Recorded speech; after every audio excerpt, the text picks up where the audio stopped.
우르릉 쾅 천둥 소리가 칠흑 같은 밤하늘을 찢어발깁니다. 비바람이 몰아치는 안채 마당, 마님이 어린 동자승의 가녀린 팔목을 부여잡고 있습니다.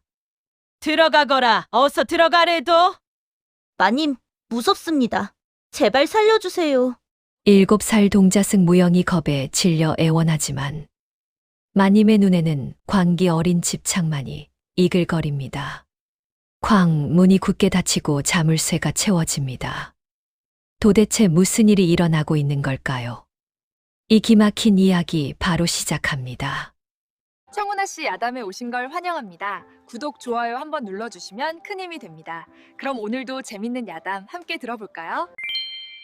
때는 조선 후기 경기도 한고을에는 그 어려운 시절에도 부를 누리는 집안이 있었으니 바로 김대감 댁이었습니다.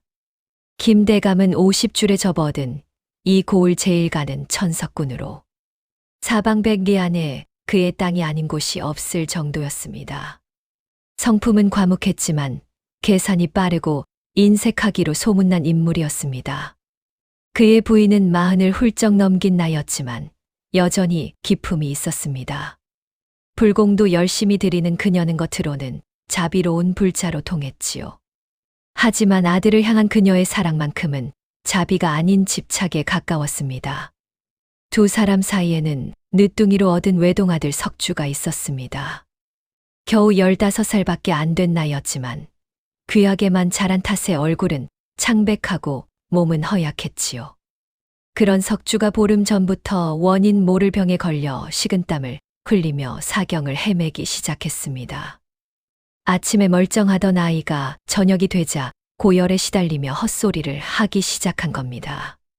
석주 아버지, 아무래도 큰일 났소. 마님이 사랑채로 달려가 남편을 불렀습니다. 김대감도 아들의 병세를 보고는 얼굴이 굳어졌지요. 좋다는 약은 다 써보고 용하다는 의원은 다 불러보았지만 백약이 무효였습니다. 여보, 32밖에 점 잘 보는 무당이 있다 하니 한번 불러봅시다. 점쟁이라니. 내가 양반인데 그런 천한 것들을. 아드님 목숨이 경각에 달렸는데 체면이 무슨 소용입니까? 결국 김대감도 마님의 간곡한 청을 물리칠 수 없었습니다. 지푸라기라도 잡는 심정으로 찾아온 용한 점쟁이는 석주를 보자마자 혀를 끌끌 찼습니다. 주름진 얼굴에 혼탁한 눈을 가진 그 노파는 사람의 운명을 꿰뚫어 본다는 소문이 자자했지요. 쯧쯧, 아들 놈 명줄이 다 타들어가고 있구먼. 이번 고비를 넘기기 힘들게야. 마님은 그 자리에서 무릎을 꿇었습니다. 아이고, 보살님, 제발 방도 좀 일러주십시오. 내 전 재산을 다 바쳐서라도 우리 석주만 살릴 수 있다면 무엇이든 하겠습니다. 점쟁이는 한참을 망설이다 조용한 방으로 자리를 옮겨 신중히 이야기를 시작했습니다. 액바지가 필요해. 아주 맑고 깨끗한 기운을 가진 아이가 대신 죽어줘야 내 아들이 살아. 연고 없는 아이를 찾아 집으로 데려오게. 그리고 보름 뒤 보름달이 뜨는 밤 둘을 한 방에 재우면 저승사자가 그 아이를 데려갈 게야. 김대감은 미간을 찌푸렸습니다. 그게 무슨 소리여. 남의 자식을 죽여서 내 자식을 살린다니. 그건 하늘이 용납하지 않을 것이오. 석주 아버지, 우리 석주가 죽어도 그렇게 말씀하시렵니까? 마님의 필사적인 외침에 김대감은 입을 다물고 말았습니다. 마님은 그날부터 눈에 핏발을 세우고 연고 없는 아이를 찾아 헤맸지요. 며칠을 헤매던 끝에 마님은 깊은 산속 암자 소식을 듣게 되었습니다. 그곳에 부모 없이 자라는 7살짜리 동자승이 있다는 이야기였습니다. 여보, 나는 그 절에 다녀오겠소. 당신이 직접 가겠다는 거요? 산길이 험한데. 아들을 살리는 일인데 이 정도 고생이 뭐가 대수겠습니까? 마님은 가파른 산길을 올랐습니다. 평소라면 가마를 타고도 힘들어했을 길이었지만 아들을 살리겠다는 일념 하나로 거친 숨을 몰아쉬며 산사를 향해 발걸음을 옮겼지요. 해가 뉘엿뉘엿 넘어갈 무렵 마침내 암자 하나가 눈에 들어왔습니다. 관세음 보살, 관세음 보살. 암자에서는 앳된 아이의 독경 소리가 낭낭하게 울려 퍼지고 있었습니다. 법당 한쪽에서 가부좌를 틀고 앉아 연부를 외는 아이, 바로 무영이었습니다. 무영은 7살밖에 안 된 어린 나이였지만 티 없이 맑은 눈망울과 해맑은 미소를 가진 아이였습니다. 낡은 회색 승복을 입고 있었지만 아이의 얼굴에서는 묘한 광채가 뿜어져 나오고 있었지요. 버려진 채 주지 스님 밑에서 자란 무영은 가진 것 없이 자랐지만 마음만은 부처님처럼 맑고 따뜻했습니다. 그 모습이 마치 산신령이 보낸 선동과도 같았습니다. 마님은 마른 침을 삼켰습니다. 점쟁이가 말한 맑고 깨끗한 기운이 바로 저것임을 단박에 알아차린 것이죠. 마님은 온매무새를 가다듬고 짐짓인자한 표정을 지으며 주지 스님을 찾았습니다. 스님, 소인은 아랫마을 김대감댁 안 사람입니다. 부처님의 뜻을 받들어 갈 곳 없는 아이에게 따뜻한 보금자리를 내어주고 싶어 이리 찾아왔습니다. 주지 스님은 60이 넘은 노승으로 평생을 산속에서 수행만 하며 살아온 순박한 분이었습니다.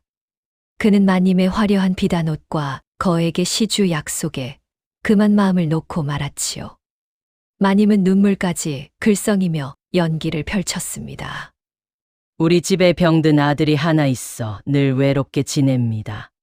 저 아이를 동생으로 삼아 함께 공부시키고 싶습니다. 결국 스님은 무영을 불러 마님에게 인사시켰습니다. 무영아, 이제 이분이 내 어머니시다. 정말요? 제게도 어머니가 생긴 건가요? 무영은 환한 미소를 지으며 마님에게 절을 올렸습니다. 마님은 서둘러 무영의 작은 손을 잡아 끌었지요. 산길을 내려오는 내내 무영은 마님의 손을 놓지 않았습니다. 그 손이 자신을 지옥으로 끌고 가는 손인 줄은 꿈에도 모른 채 말입니다. 해가 완전히 지고 어둠이 내릴 무렵 김대감댁에 도착했습니다. 대문이 열리자 김대감이 나와 무영을 내려다보았습니다. 이 아이가 네, 이 아이면 됩니다. 대문이 닫히는 소리와 함께 무영의 운명도 굳게 잠겨버렸습니다. 대문을 들어서자 넓은 마당과 기와집들이 무영의 눈앞에 펼쳐졌습니다. 암자의 초라한 움막에서 자란 무영에게 김대감 댁은 그야말로 궁궐처럼 보였지요.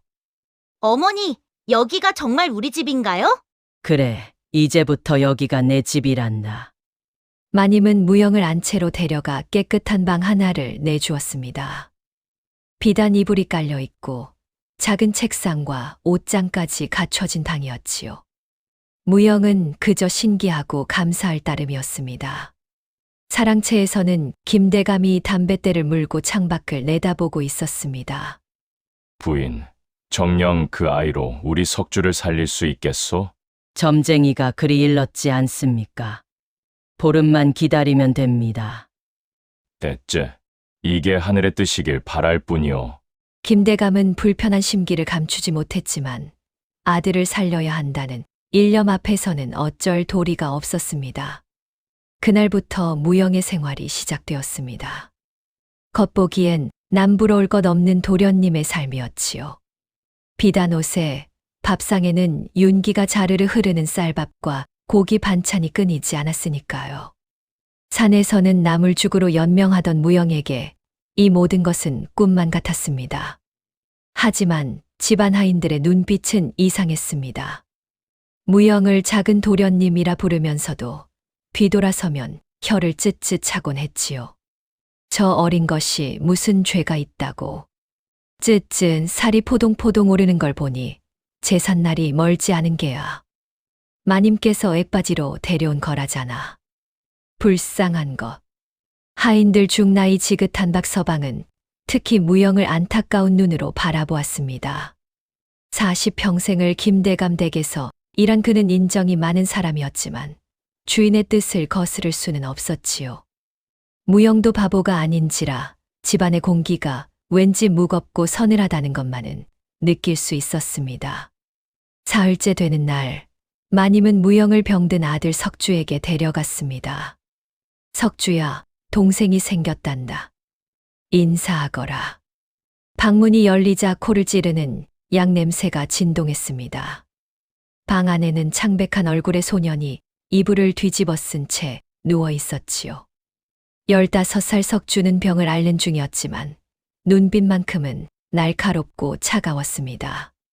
석주는 어려서부터 금지옥엽으로 자란 탓에 몸은 허약했지만 성격은 포악하기 그지없었습니다. 자기보다 약한 하인들을 괴롭히는 것을 낙으로 삼는 아이였지요. 무영을 보는 석주의 눈에 묘한 빛이 스쳤습니다. 형님, 무영이라고 합니다. 잘 부탁드립니다. 무영이 공손하게 절을 올리자 석주는 코웃음을 쳤습니다. 중놈 주제에 감히 내 동생이라고? 어머니, 이게 무슨 꼴입니까? 석주야, 그런 말 하는 게 아니란다. 무영이는 내 동생이.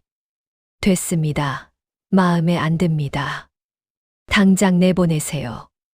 석주가 이불을 걷어차며 소리를 지르자 마님은 황급히 무영을 데리고 방을 나왔습니다. 무영은 형이 왜 자기를 그토록 싫어하는지 알 수 없었지만 그저 자신이 부족해서 그런가 보다 생각했지요. 그날부터 석주는 기력이 조금이라도 돌아오는 날이면 어김없이 무영을 불렀습니다. 야, 대머리, 물 떠와라. 네, 형님. 무영이 물을 떠오면 석주는 한 모금 마시고는 그릇을 집어던졌습니다. 물이 너무 뜨겁잖아. 다시 떠와. 죄송합니다, 형님. 다시 물을 떠오면 이번엔 또 다른 트집을 잡았습니다. 이번엔 너무 미지근해. 이 멍청한 놈이 물 하나 제대로 못 떠와. 무영이 뜨거운 물에 손을 대어가며 수발을 들어도 석주의 구박은 끝이 없었습니다. 하루는 석주가 등이 가렵다며 무영을 불렀지요. 야, 이리 와서 내 등 긁어줘. 네, 형님. 무영이 조심스럽게 석주의 등을 긁어주자 석주는 갑자기 비명을 질렀습니다. 아이고, 아파. 손톱으로 살을 파낼 셈이냐. 이 멍청한 놈이 감히 누구 몸에 생채기를 내. 석주는 끓는 화를 참지 못하고 무영의 뺨을 후려쳤습니다. 무영의 하얀 뺨이 빨갛게 부어올랐지만 아이는 눈물 한 방울 흘리지 않고 다시 무릎을 꿇었지요. 죄송합니다, 형님. 제가 조심하지 못했습니다. 꼴도 보기 싫어. 썩 나가. 이런 일이 반복되었지만 무영은 한 번도 원망하지 않았습니다. 산사에서 배운 인내심이 아니었다면 벌써 도망쳤을지도 모를 일이었지요. 어느 날은 석주가 쓴 약을 먹기 싫다며 약탕기를 무영에게 집어던진 일도 있었습니다. 이따위 쓴 약을 나더러 먹으라고. 너나 처먹어라. 뜨거워. 검은 약재가 무영의 하얀 얼굴과 비단 옷을 흉하게 적셨습니다. 살이 벌겋게 익어가는 고통 속에서도 무영은 합장하고 나지막이 연부를 외웠지요. 관세음보살, 관세음보살. 그 모습을 문틈으로 지켜보던 마님은 싸늘한 미소를 지으며 중얼거렸습니다. 그래, 그렇게 내 놈이 우리 석주의 화를 다 받아내거라. 내가 고통받을수록 우리 아들의 병세는 나아질 테니 말이다. 마님에게 무영은 그저 아들의 애군을 빨아들이는 부적이나 다름없었습니다. 잘 먹이고 잘 입히는 것도 재물은 흠집 없이 깨끗해야 한다는 점쟁이의 말 때문이었죠. 화려한 비단옷은 수의였고 기름진 음식은 제사상에 오를 재물이나 마찬가지였던 셈입니다. 그렇게 하루하루가 살얼음판같이 지나갔습니다. 무영이 김대감 댁에 온 지 어느덧 열흘이 되어갔지요. 마당에서는 정화수를 떠놓고 기도를 올렸습니다. 부디 우리 석주만 살려주십시오. 그렇게 마침내 점쟁이가 일러준 보름달 뜨는 밤이 코앞으로 다가왔습니다. 보름째 되는 날 아침 하늘은 유난히 흐렸습니다. 먹구름이 잔뜩 끼어 대낮인데도 밤처럼 어두컴컴했지요. 마당의 까치들도 불안한 듯 요란하게 울어댔습니다. 마님은 새벽부터 정화수를 떠놓고 치성을 드렸습니다. 40을 훌쩍 넘긴 그녀는 비단 치마 저고리 차림으로 두 손을 모으고 간절히 빌었지요. 부디 오늘 밤 저승사자가 저 아이를 데려가고 우리 석주만 살려주십시오. 제발, 제발. 사랑채에서는 김대감이 불안한 얼굴로 마당을 서성이고 있었습니다. 검은 수염을 쓸어내리며 한숨을 쉬던 그는 마침내 안채로 향했습니다. 부인, 정녕 오늘 밤입니까?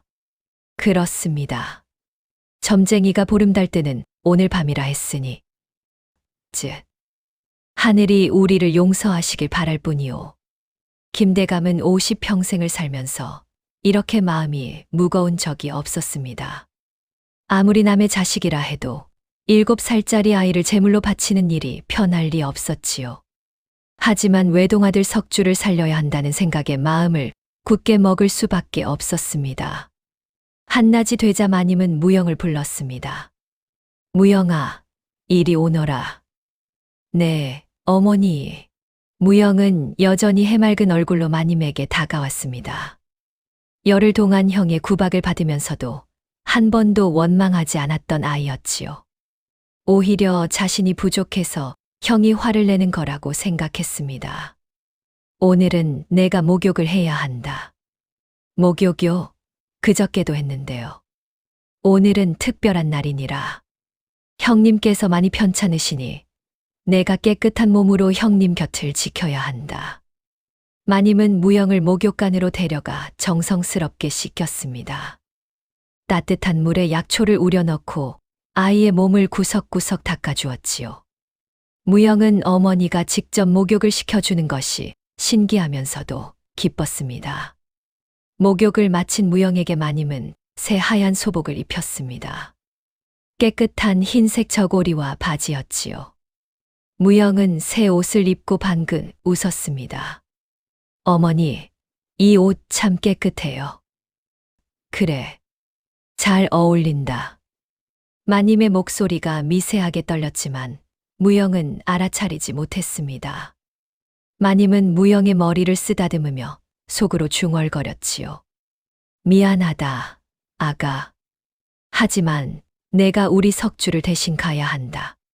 너는 연고도 없는 아이니 부디 다음 생에는 좋은 곳에 태어나거라. 해가 지자 바람이 거세지기 시작했습니다. 나뭇가지들이 요란하게 흔들렸고 대문이 삐걱거리는 소리가 으스스하게 들려왔지요. 저녁상을 받은 무영은 평소보다 푸짐한 음식에 눈이 휘둥그레졌습니다. 고기 반찬에 떡까지 나왔으니까요. 어머니, 오늘이 무슨 날인가요? 그냥 잘 먹거라. 무영은 맛있게 저녁을 먹었습니다. 산에서 나물죽만 먹던 아이에게 이런 음식은 여전히 꿈만 같았지요. 저녁을 먹고 나자 밖에서는 천둥 소리가 들려오기 시작했습니다. 멀리서부터 우르릉 하는 소리가 점점 가까워졌습니다. 무영아. 네, 어머니. 오늘 밤은 형님 방에서 함께 자거라. 형님께서 많이 편찮으시니 내가 곁에서 지켜드려야 한다. 정말요. 제가 형님 곁에 있어도 되나요? 무영은 오히려 기뻐했습니다.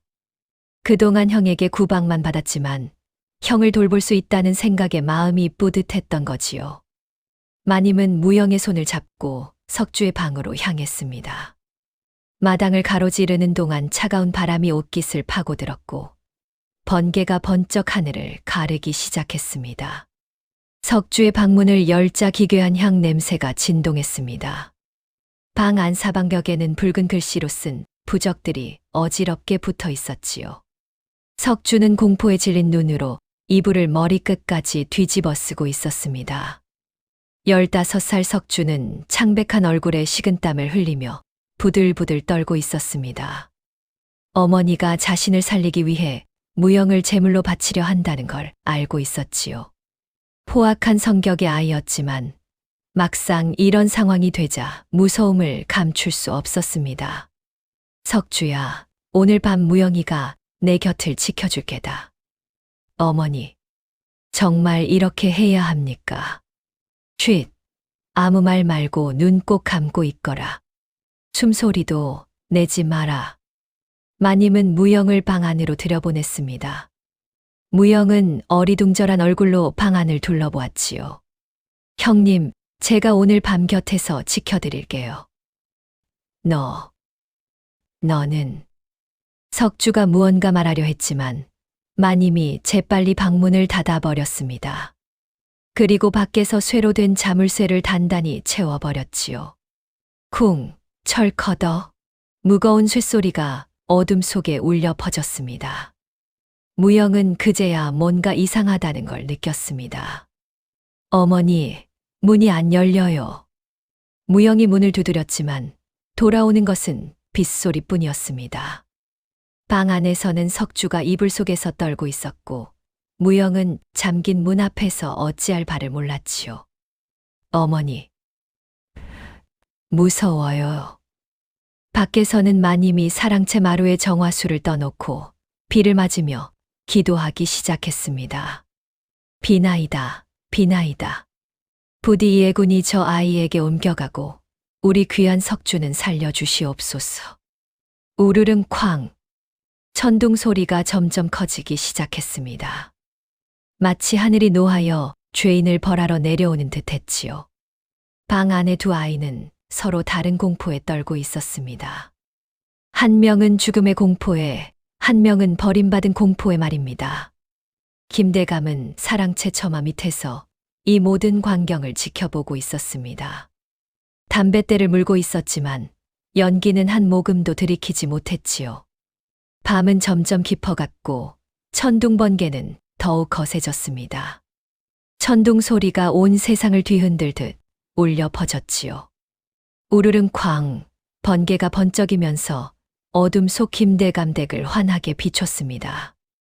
방 안에서 무영은 잠긴 문 앞에 쭈그리고 앉아 있었습니다.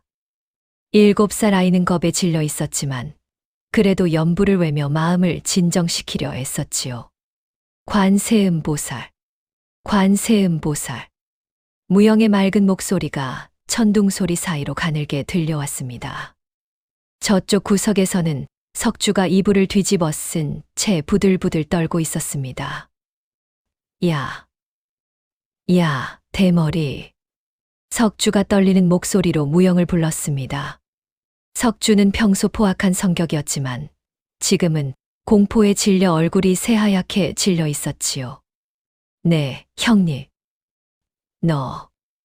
너는 무섭지도 않냐? 무섭습니다. 하지만 부처님께서 지켜주실 거예요. 무영은 여전히 해맑은 얼굴이었습니다.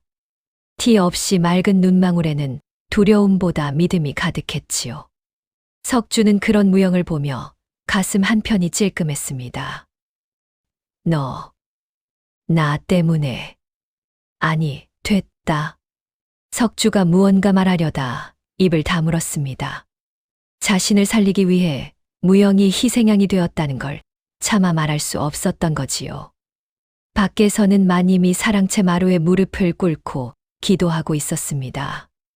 40을 훌쩍 넘긴 그녀는 비를 맞으며 두 손을 모은 채 간절히 빌었습니다. 부디 우리 석주만 살려주십시오.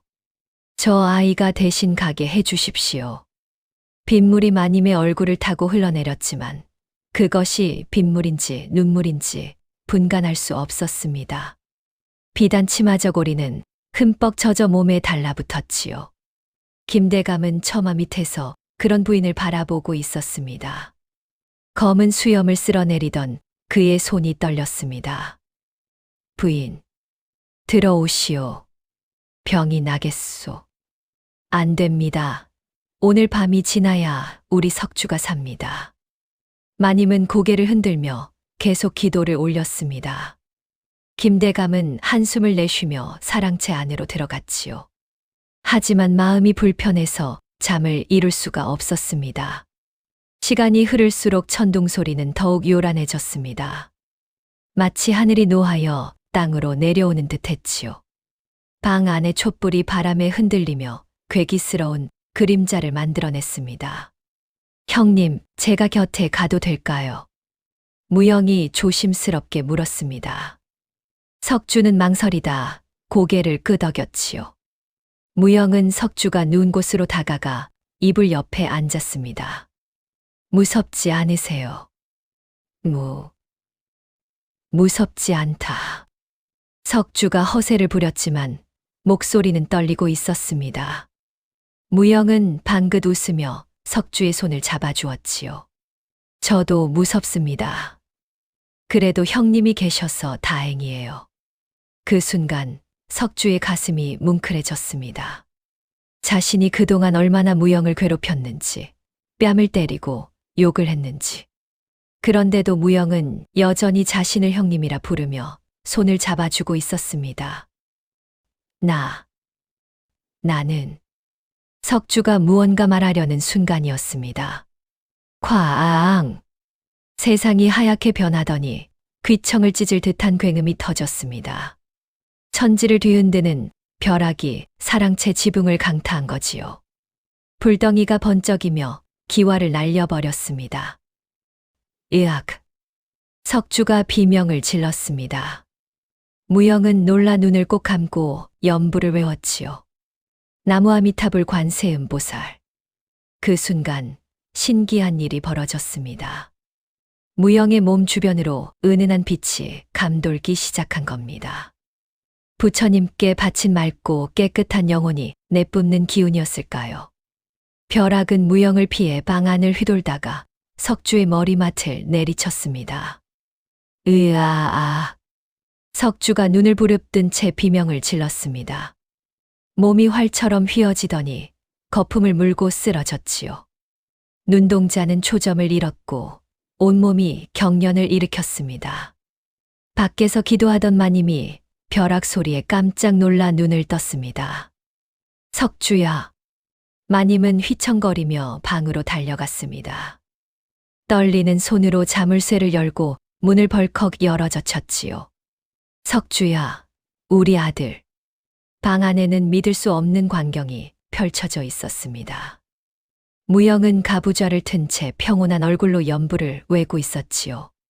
하얀 소복에는 그을음 하나 묻지 않았고 아이의 몸 주변으로는 왠지 모를 서늘한 기운마저 감돌고 있었습니다. 어머니 오셨어요. 무영이 맑은 눈을 뜨며 마님을 불렀습니다. 하지만 진짜 문제는 구석에 쓰러져 있는 석주였습니다. 히히. 히히히. 도깨비다. 도깨비가 춤을 춘다. 석주는 입가에 거품을 문 채 허공을 향해 손을 휘젓고 있었습니다. 눈동자는 초점을 잃었고 바지는 오줌으로 축축하게 젖어 있었죠. 아이고, 이게 무슨 날벼락이란 말이냐? 마님이 석주를 흔들어 깨우려 했지만 소용없었습니다. 석주는 제 어미도 알아보지 못하고 허공만 바라보며 헛웃음을 지었지요. 김대감이 헐레벌떡 달려왔습니다. 부인, 무슨 일이요? 석주가. 우리 석주가. 김대감은 아들의 모습을 보고는 그 자리에 주저앉고 말았습니다. 50평생을 살면서 이런 참혹한 광경은 처음이었지요.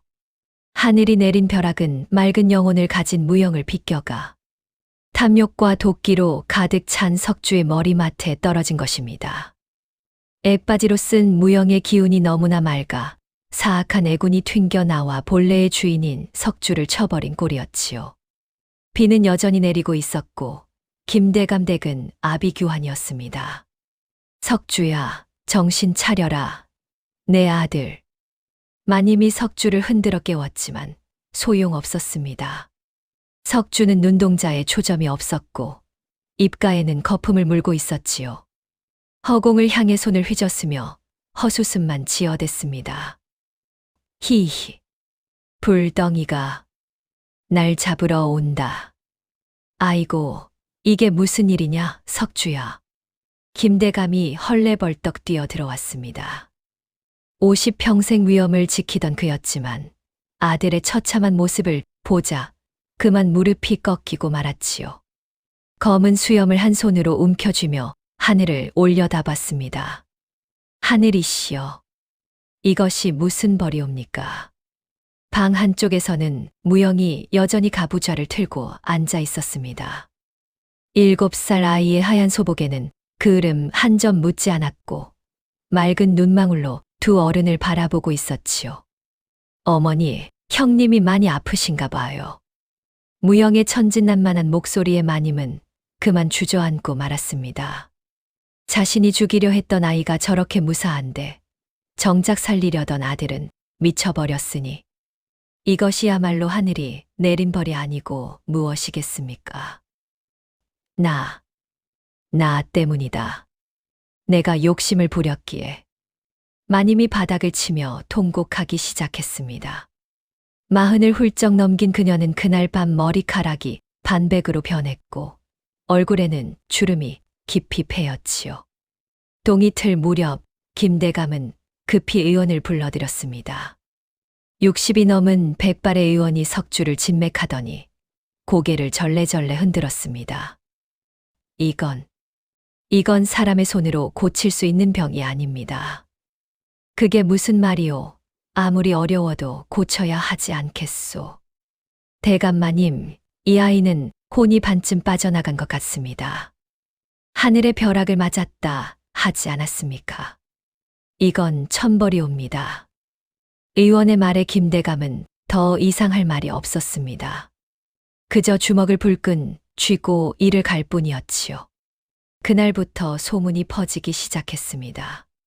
집안에 남아있던 하인들의 입을 통해서였습니다. 김대감 댁에서 액바지로 아이를 데려왔다가 하늘의 벼락을 맞았대. 아이고, 그래서 도련님이 미쳤다는 구먼. 천벌이지, 천벌. 죄 없는 아이를 죽이려다 화를 입은 거야. 마을 사람들은 김대감 댁을 손가락질하기 시작했습니다. 장터에서도 우물가에서도 그 이야기가 화제였지요. 사흘이 지나자 집안의 하인들이 하나둘 짐을 싸기 시작했습니다. 40평생 김대감 댁에서 일하던 박서방이 김대감을 찾아왔습니다. 대감마니, 소인은 이제 떠나야겠습니다. 박서방, 자네가 떠나면 누가 농사를 관리한단 말인가? 죄송합니다. 하지만 이 집안에 계속 있다간 저희 가족까지 화를 입을까 두렵습니다. 김대감은 더 이상 말리지 못했습니다. 인정 많던 박서방마저 떠난다면 다른 하인들은 더더욱 막을 도리가 없었지요. 결국 10명이 넘던 하인들이 사흘 만에 절반으로 줄었습니다. 넓은 저택은 텅 비어가기 시작했고 마당에는 낙엽만 수북이 쌓여갔습니다. 마님은 그 충격으로 자리보전을 하게 되었습니다. 비단 치마 저고리는 벗어던지고 누런 무명옷만 걸친 채 방에서 나오지 않았지요. 밥도 제대로 먹지 않아 보리 속 들어갔고 눈 밑에 그늘이 짙게 내려앉았습니다. 석주야, 어미가 잘못했다. 어미가. 마님은 밤낮으로 석주를 불러댔습니다. 하지만 석주는 제 어미조차 알아보지 못했지요. 누구야, 저리 가. 귀신이야. 석주가 마님을 밀쳐내면 마님은 방 한구석에서 눈물만 흘렸습니다. 김대감도 하루아침에 늙어버렸습니다. 항상 단정했던 검은 수염은 이제 거칠게 자라 너덜거렸고 비단 도포 대신 평상복 차림으로 집안을 떠돌았지요. 계산이 빠르고 인색하던 그였지만 이제는 아무것도 신경 쓸 여력이 없었습니다. 그는 사랑채 마루에 앉아 담뱃대만 물고 있었습니다. 연기를 들이마시는 것도 아니고 그저 멍하니 하늘만 바라보았지요. 내가 잘못된 욕심을 부렸구나. 그때 무영이 조심스럽게 다가왔습니다. 7살 아이는 두 손으로 물그릇을 받쳐들고 있었습니다. 대감어른, 물 한 그릇 드세요. 김대감은 무영을 보며 씁쓸하게 웃었습니다. 이 아이를 죽이려 했던 자신이 부끄러웠지요. 내가 어찌 나 같은 놈에게 어른께서 저를 거두어 주셨잖아요. 은혜를 갚아야지요. 무영의 맑은 눈망울에는 원망이라고는 눈곱만큼도 없었습니다. 김대감은 그 순수함에 가슴이 찢어지는 듯 했지요. 미안하다. 정말 미안하다. 김대감이 무영의 머리를 쓰다듬으며 중얼거렸습니다. 50평생 처음으로 남에게 사과하는 순간이었습니다. 한편 석주의 광증은 날이 갈수록 심해졌습니다. 밤이 되면 방 안에서 고래고래 소리를 질러댔지요. 불이야, 불이 난다. 다 타버려. 으악, 저승사자가 온다. 저리 가. 그 비명소리에 남은 하인들마저 벌벌 떨었습니다.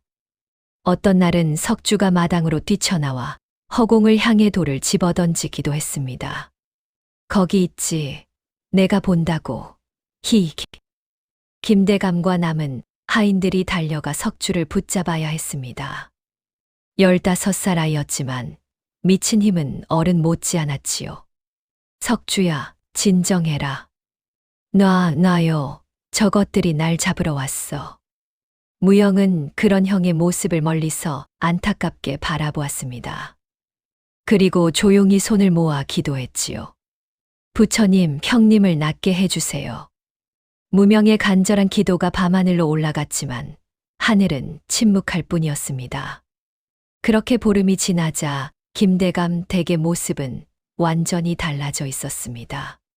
한때 이 고을 제일 가는 부잣집이었지만 이제는 하인도 제대로 없는 텅 빈 저택이 되어버렸지요. 추운 겨울이 지나고 봄이 왔지만 김대감 댁에는 봄 기운이 찾아오지 않았습니다. 마님은 침상에서 일어나지 못한 채 점점 쇠약해져 갔습니다. 40을 훌쩍 넘긴 그녀는 이제 뼈만 앙상하게 남아 숨조차 가쁘게 내쉬었지요. 하얗게 센 머리카락이 베개에 흩어져 있었고 한때 기품 있던 얼굴은 해골처럼 움푹 파였습니다. 석주야. 마님은 희미한 목소리로 아들을 불렀습니다. 하지만 저 건너편 방에서는 석주의 미친 웃음소리만 들려왔지요. 히히히, 불이야, 모두 타버려. 무영은 마님의 머리맡에 앉아 미음을 떠먹이려 애썼습니다. 7살 아이는 이제 8살이 되었지만 고된 일을 하느라 키가 제대로 자라지 못했습니다. 마님, 조금만 드세요. 기운을 차리셔야죠. 무영아, 미안하다. 정말 미안하다. 마님의 눈에서 눈물이 주르륵 흘러내렸습니다. 자신이 죽이려 했던 아이가 마지막까지 자신을 돌보고 있다는 것이 너무나 고통스러웠지요. 마님, 왜 우세요? 제가 뭘 잘못했나요? 무영은 여전히 천진난만한 얼굴로 물었습니다. 마님은 그 맑은 눈망울을 보며 가슴이 찢어지는 듯 했습니다. 아니다. 내 잘못이 아니야. 다 내 죄다. 그날 저녁, 마님은 마지막 힘을 짜내어 김대감을 불렀습니다. 영감, 부인 무슨 말이라도 하려? 김대감이 부인의 손을 잡았습니다. 한때 부드럽던 손은 이제 뼈만 남아 차갑게 식어가고 있었지요. 무영이를 부디 잘 돌봐주시오. 저 아이는 우리 집안의 마지막 희망이오. 알겠소, 부인. 걱정 말고 푹 쉬시오. 석주는 우리가 받을 업보를 대신 받고 있는 게야. 하늘이 노하신 거지. 마님이 허공을 향해 떨리는 손을 뻗었습니다. 무영아, 용서해다오. 다음 생에는 진짜 내 어미가 되고 싶구나. 그것이 마님의 마지막 말이었습니다. 손이 힘없이 떨어지고 숨이 끊어졌지요. 부인. 김대감이 부인을 흔들었지만 소용없었습니다. 46의 나이로 마님은 한많은 생을 마감했습니다. 마님. 무영이 마님의 손을 잡고 눈물을 흘렸습니다.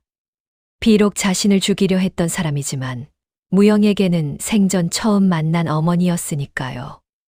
장례는 초라하게 치러졌습니다.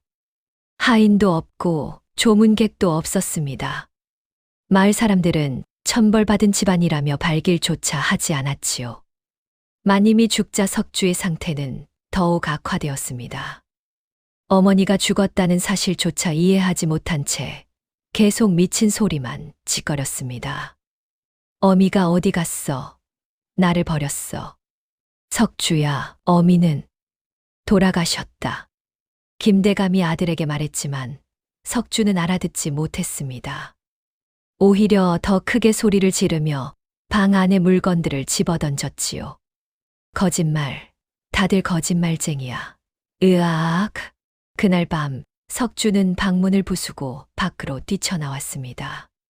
자물쇠를 부수고 나온 것이었지요. 다 태워버려. 이 집을 불태워야 해. 석주는 부엌으로 달려가 불씨를 집어들었습니다. 김대감과 무영이 황급히 달려가 석주를 막았습니다.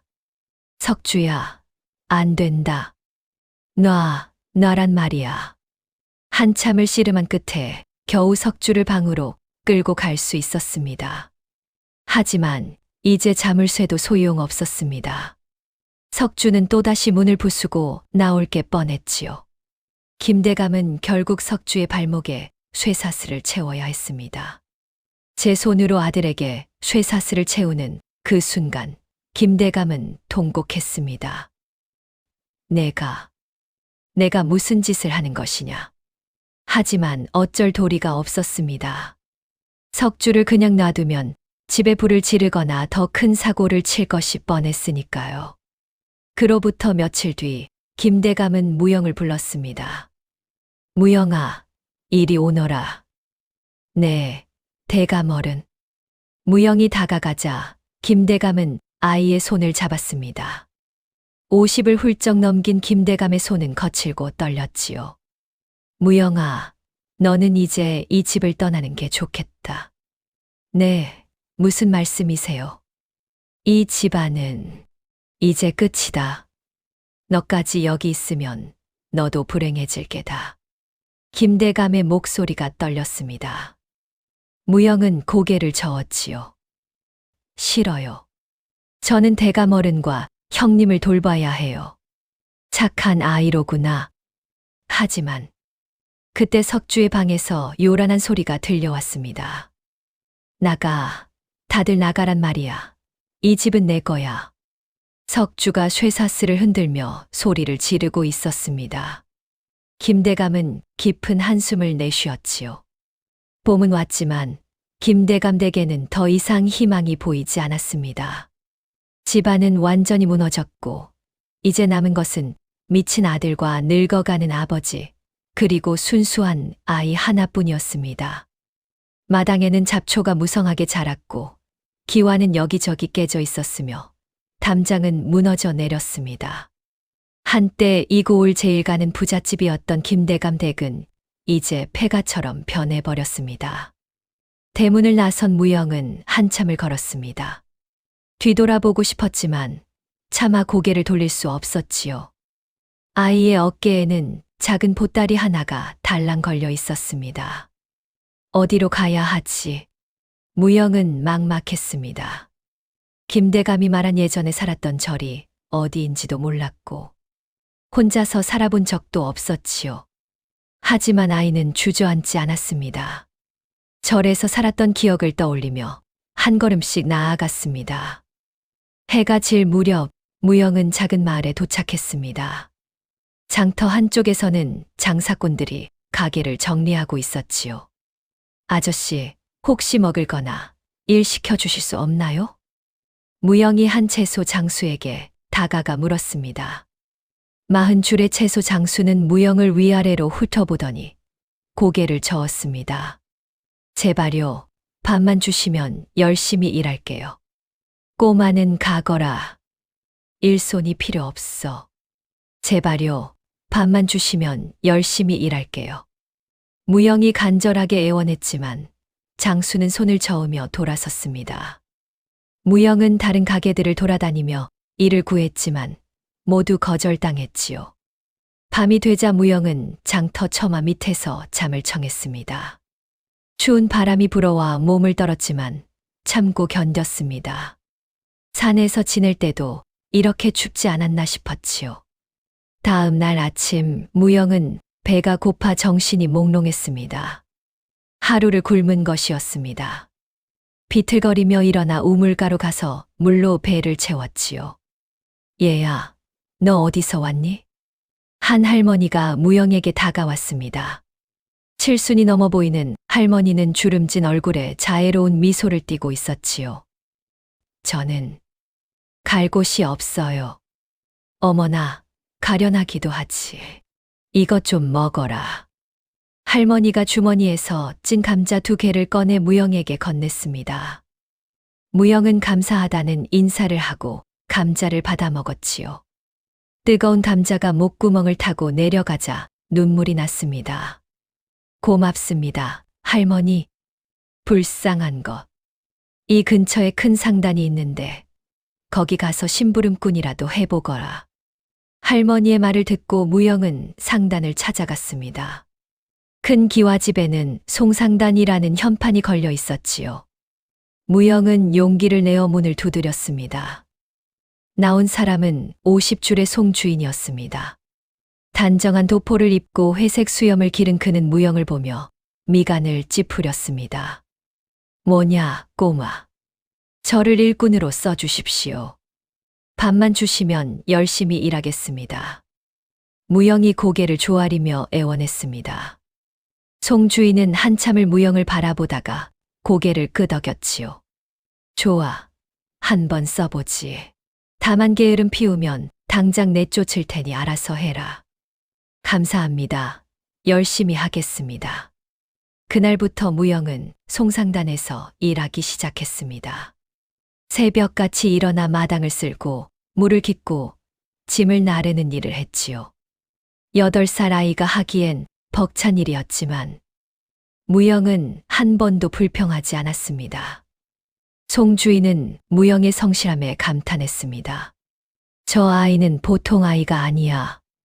저렇게 어린 나이에 저런 끈기라니. 석 달이 지나자 송 주인은 무영을 곁에 두고 장사를 가르치기 시작했습니다. 무영은 총명했습니다. 한 번 가르친 것은 바로 이해했고 숫자 계산도 빨랐지요. 주인어른, 이 비단을 한양에 가져가면 이윤이 2배는 됩니다. 오, 내가 어찌 그걸 아느냐. 시장 상황을 보니 한양에서는 이 색깔의 비단이 귀하다고 들었습니다. 송 주인은 무영의 말대로 했고 정말 큰 돈을 벌었습니다. 그때부터 송 주인은 무영을 아들처럼 여기며 장사의 모든 것을 가르쳤지요. 세월이 흘렀습니다. 무영은 15살 청년이 되었고 이제는 송상단의 중요한 일꾼이 되어 있었습니다. 키도 훌쩍 자랐고 얼굴에는 의젓함이 배어 있었지요. 무영아, 너는 이제 나보다 장사를 더 잘하는구나. 주인 어른 덕분입니다. 무영은 여전히 겸손했습니다. 돈을 벌어도 허투루 쓰지 않고 차곡차곡 모았지요. 송 주인은 그런 무영이 대견했습니다. 한편 김대감 댁은 완전히 망해버렸습니다. 김대감은 무영을 내쫓은 지 반년 만에 세상을 떠났고 석주는 혼자 남게 되었지요. 땅과 집은 모두 빚쟁이들에게 넘어갔습니다. 16살이 된 석주는 거리로 나앉았습니다. 한때 이 고을 제일 가는 부잣집 도련님이었던 그는 이제 누더기를 걸친 거지가 되어버렸지요. 한 푼만 주시오. 배가 고파 죽겠습니다. 그렇게 몇 해 동안 석주는 장터 바닥을 기어다니며 구걸했습니다. 사람들은 그를 보며 손가락질했지요. 저게 그 김대감 댁 도련님이라며. 천벌을 받은 거지, 뭐. 석주는 사람들의 경멸 어린 시선이 고통스러웠습니다. 하지만 후회한들 이미 늦은 일이었지요. 그러던 어느 날 소문이 돌았습니다. 김대감 댁을 누가 샀대. 부자 상인이 샀다던데. 석주는 그 소문을 듣고 옛집으로 향했습니다. 냄새나는 밥이라도 얻어먹을 수 있을까 싶어서였지요. 활짝 열린 대문 안으로 화려한 행차가 들어서고 있었습니다. 석주는 군중 틈에 섞여 멀리서 지켜보았습니다. 그때 가마에서 한 청년이 내렸습니다. 훤칠한 키에 귀티가 흐르는 얼굴, 그리고 맑고 깊은 눈동자. 석주는 그 얼굴을 보는 순간 온몸이 얼어붙었습니다. 무영이. 석주는 믿을 수 없다는 표정으로 무영을 바라보았습니다. 7년 전 자신이 쫓아낸 그 어린 동자승이 이제는 당당한 청년이 되어 이 집의 주인으로 돌아온 것이었습니다. 무영은 감격에 젖은 눈으로 집안을 둘러보았습니다. 한때 자신을 죽이려 했던 곳이었지만 동시에 처음으로 가족을 만났던 곳이기도 했지요. 여전하구나. 이곳은. 무영의 목소리는 차분했지만 그 속에는 깊은 감회가 담겨 있었습니다. 송상단에서 7년 동안 열심히 일해 모은 돈으로 마침내 이 집을 다시 사들인 것이었습니다. 구석에서 쭈그리고 앉아있던 석주는 무영의 눈에 띄었습니다. 덥수룩한 수염에 때 묻은 얼굴, 누더기를 걸친 모습이었지요. 한때 자신을 괴롭히던 형의 모습이 이렇게 변했다는 것이 믿기지 않았습니다. 형님. 무영이 조심스럽게 다가갔습니다. 석주는 흠칫 놀라며 뒷걸음질 쳤지요. 오지 마. 나를 죽이러 왔구나. 형님, 저 무영입니다. 형님을 해칠 생각 없습니다. 무영이 손을 내밀었지만 석주는 바닥에 납작 엎드렸습니다. 16살 석주는 온몸을 부들부들 떨며 용서를 빌기 시작했습니다. 제발 살려만 다오. 내 죄는 내가 다 안다. 내가 나를 죽여도 할 말이 없다. 하지만 목숨만은. 석주는 공포에 질려 있었습니다. 자신이 그토록 괴롭히고 내쫓았던 무영이 이제는 자신의 생사여탈권을 쥔 주인이 되어 나타났으니 오죽하겠습니까? 무영은 석주를 일으켜 세우며 옷의 먼지를 털어주었습니다. 일어나십시오, 형님. 지난날의 원망은 이미 빗물에 씻겨 내려갔습니다. 뭐라고? 석주는 믿을 수 없다는 표정으로 무영을 바라보았습니다. 무영의 맑은 눈망울에는 여전히 원망이라고는 눈곱만큼도 없었지요. 부처님께서는 원수를 은혜로 갚으라 하셨습니다. 형님께서 저를 괴롭히셨지만 그것도 모두 병 때문이었지요. 무영아, 정말 나를 용서한다는 말이냐? 석주의 눈에서 눈물이 주르륵 흘러내렸습니다. 자신이 저지른 죄를 생각하면 무영에게 죽임을 당해도 할 말이 없었습니다. 하지만 무영은 오히려 자신을 용서한다고 말하고 있었습니다. 무영은 석주를 안채로 데려갔습니다. 하인들에게 따뜻한 물을 준비시켜 석주를 씻기고 깨끗한 옷을 입혔지요. 그리고 푸짐한 밥상을 차려주었습니다. 형님, 천천히 드세요. 석주는 밥상 앞에서 엉엉 울기 시작했습니다. 이것은 밥상이 아니라 무영의 너그러움이었고 옷이 아니라 무영의 자비였습니다. 고맙다.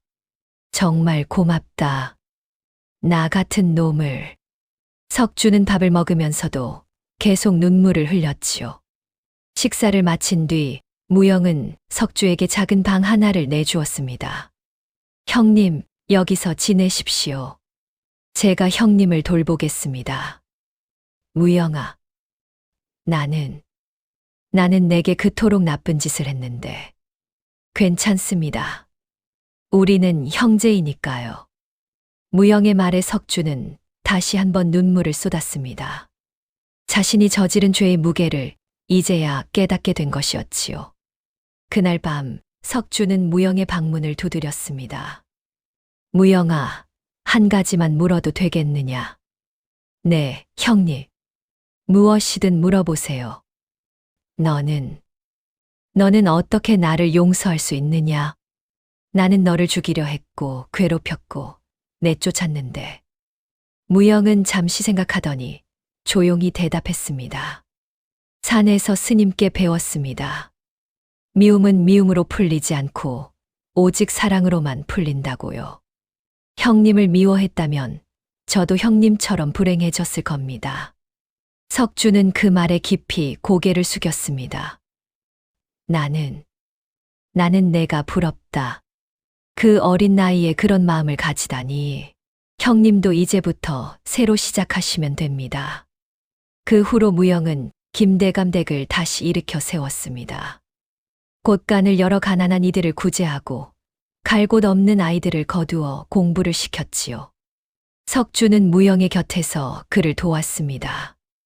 한때 포악했던 도련님은 이제 겸손하고 온화한 사람이 되어 있었습니다. 무영을 도우며 자신의 죄를 갚으려 애썼지요. 사람들은 그 집을 보살댁이라 부르며 칭송했습니다. 무영도령은 진짜 부처님이 보내신 분이야. 맞아, 저런 사람이 진정한 양반이지. 애군을 막으려 데려온 아이가 진정한 복덩이가 되어 돌아온 이학기. 복은 억지로 붙잡는다고 머무는 것이 아니며 화는 남에게 떠넘긴다고 피할 수 있는 것이 아니었습니다. 탐욕으로 남을 해하려 했던 이들은 모두 대가를 치렀지만 맑은 마음으로 용서한 무영은 모든 것을 되찾았지요.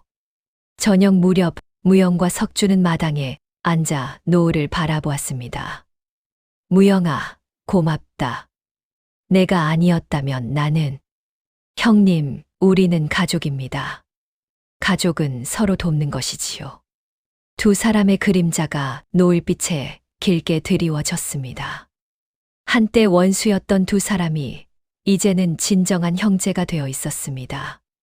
그동안 시청해 주셔서 감사합니다.